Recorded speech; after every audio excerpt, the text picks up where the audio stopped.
Hi, I'm Jeff Price and I'm here to talk to you about event management. When something goes wrong on the work site, an event causing injury beyond the medical response and care, another process begins. We need to understand what happened. Where did the breakdown in safety begin and how can we prevent it from happening again?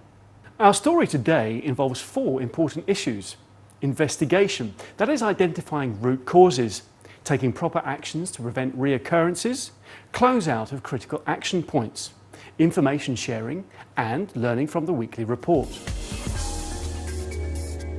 The first step in determining what happened is to conduct an investigation to find the root causes.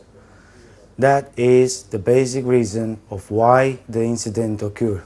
The more time you ask why, the closer you can get to the basic root cause of the incident.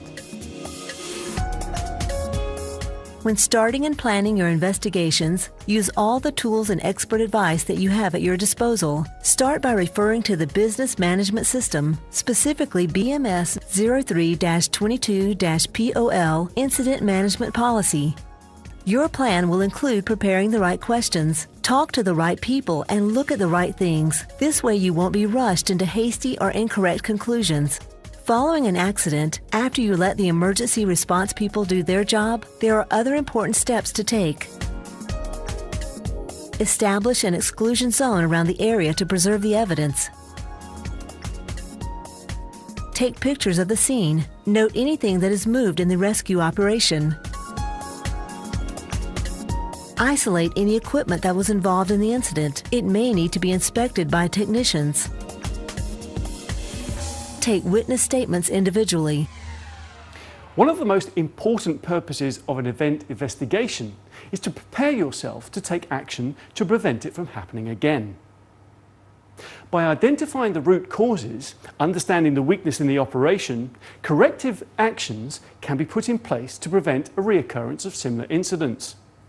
These are just a few examples of the strong corrective actions we need to put in place to institute the change that may be required.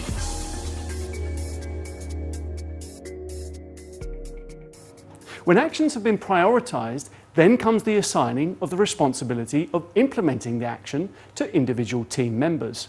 We also set a date for completion of corrective actions. By closing out, we complete all of the corrective actions that are the critical action points. We must also ensure that our action points are specific, relevant, but most importantly, they must be achievable, be it short or long-term actions. Some examples of critical action points are training and competence of individuals and the organization as a whole, modifications to the design or use of our equipment, reviewing and or changing our business tools such as TRAs, SOPs, checklists, contracts, and purchasing. Weatherford Drilling International is a very large and diverse company. A simple and effective way to learn from experience is by sharing information with all the other rigs and departments. We need to take the opportunity to learn from other incidents and apply the corrective actions to our own task and work sites to identify the hazard and reduce the risk at work.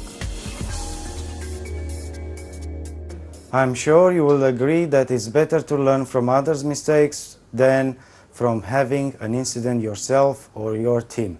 Think about this. Not a week goes by when someone isn't injured in an accident that could have been prevented. It's believed that by workers paying attention at safety meetings, making an effort to learn from others' mistakes, 0 accidents is achievable. If that can be achieved, then why shouldn't it be? Thanks for watching.